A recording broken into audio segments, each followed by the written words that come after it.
Welcome back to Mel's Kitchen, my fellow at-home chefs, where we are making restaurant quality food at home. Today, we are doing something that I have an entire story to go with. I am making pizza dip. So, in order to get started, I'm going to go ahead and cut my stove on, and I'm going to tell you how I came up with the recipe for pizza dip. Well, I had a going away party for someone that worked for me, and he was such a picky eater. We didn't know what to cook for him. He didn't like a whole lot of stuff, but he loved pizza. As you know, I don't eat a lot of bread, so I said, you know what, I'm sure I can make something that is delicious. And we came up with pizza dip.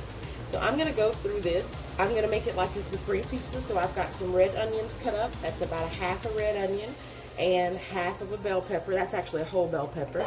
I'm going to put that right in there. The first time I made it, which is the only time I made it, again, I didn't do a video, I didn't record it, I didn't do anything.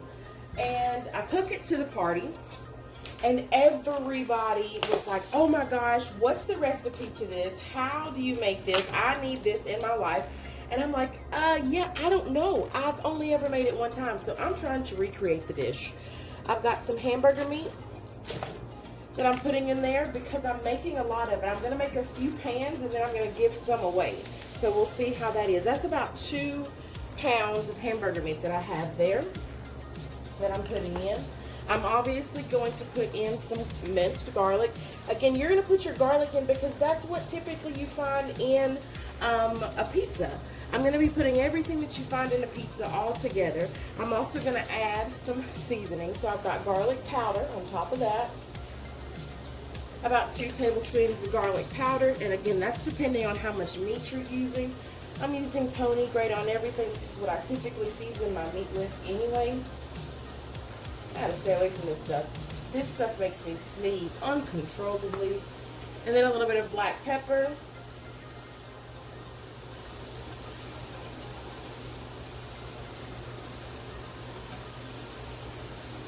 And that's it, guys. That's it for your seasoning. The next thing I'm going to do is I'm just going to chop this up.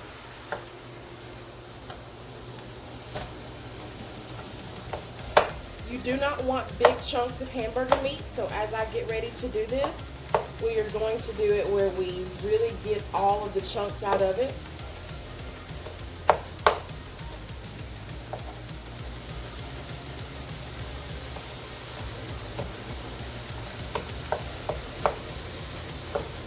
Again, I'm going to make at least 3 pans of pizza dip. People were sending me emails about this, and I was like, you know, I'm going to have to try to recreate it this weekend to see if I can actually give you guys a recipe because I don't have one.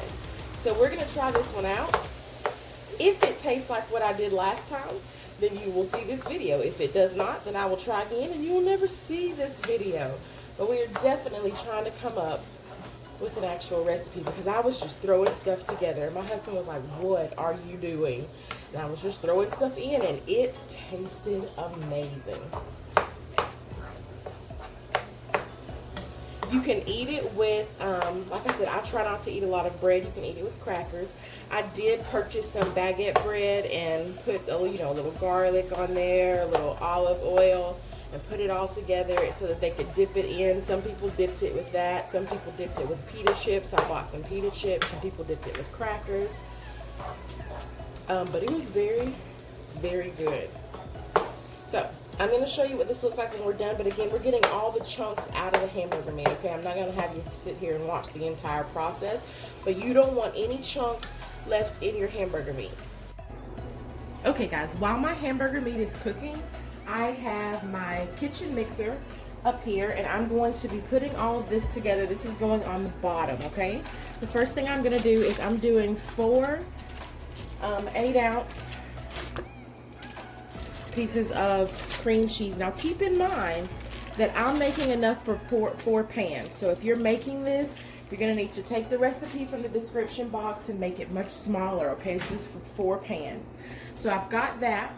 The next thing I'm going to do is add in 4 eggs. Okay, so I'm just going to put those in there.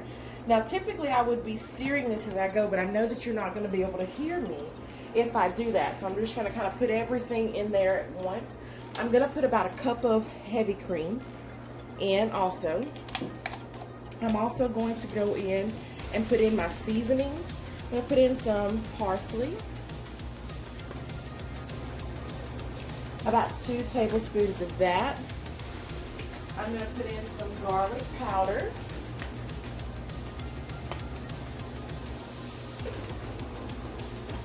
I'm going to put in just a little bit of black pepper.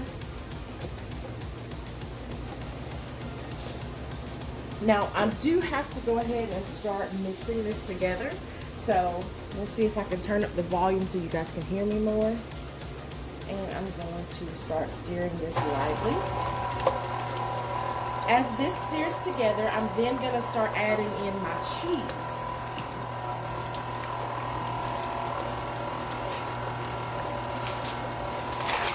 So the first kind of cheese that I want to kind of add into this is Parmesan cheese.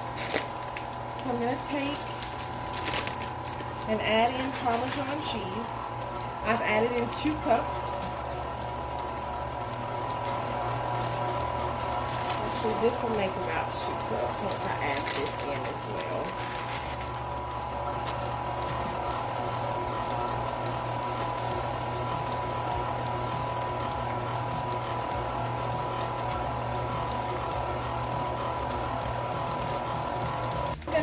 Mozzarella cheese, all the mozzarella cheese, adding up to about 2 cups of cheese also.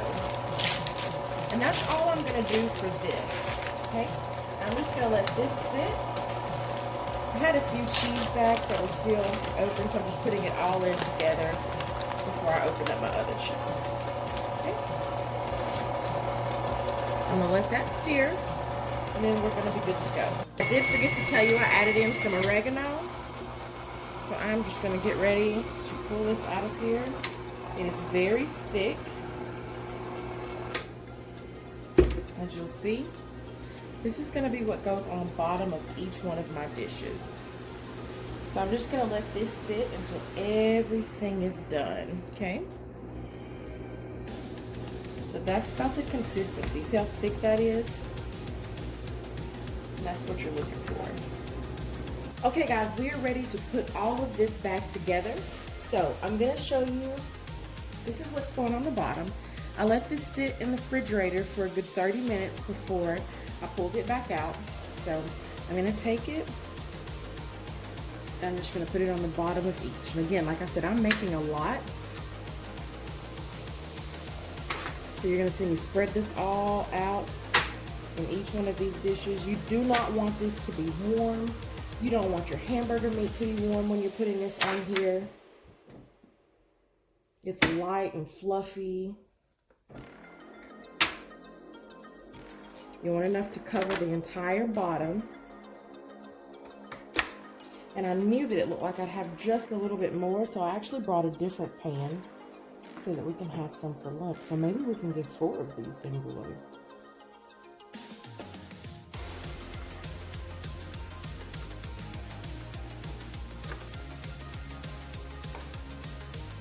I just want to get all of it out.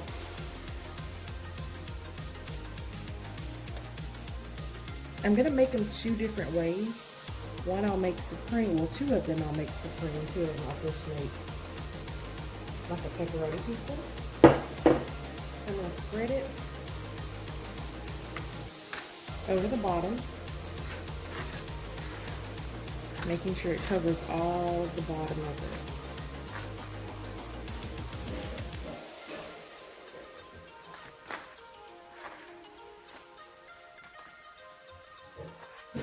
Okay, see how I spread it on that one? I'm just going to do that on every single one of them. Spread all over the bottom. On all of them. Get it all over the bottom.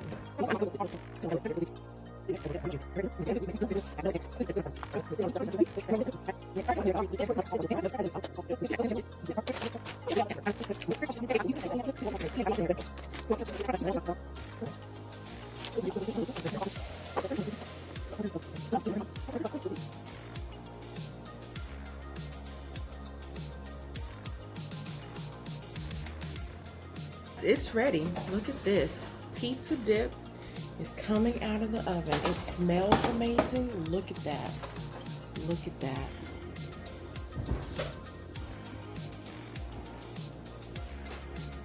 Our pizza dip is ready, guys. Look at that.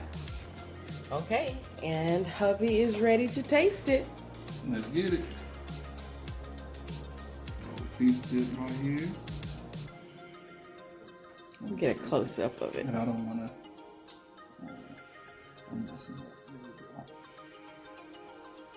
Nice and cheesy, nice stretch. So I'm making a mess on myself. That is pizza.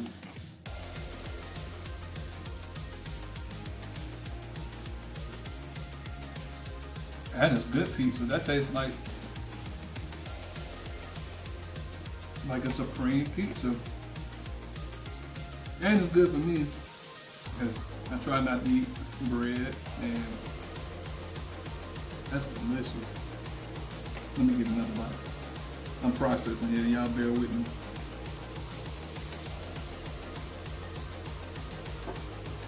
And then I just love bell peppers too. I enjoyed that big bite of bell peppers. Mmm.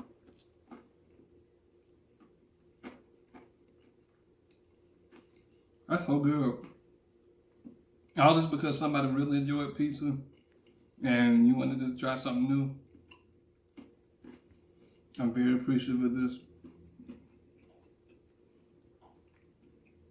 Like, it legit tastes like a supreme pizza. I'm not mad at this at all. I wish the Super Bowl was coming so we could have this at the game. Let's get it.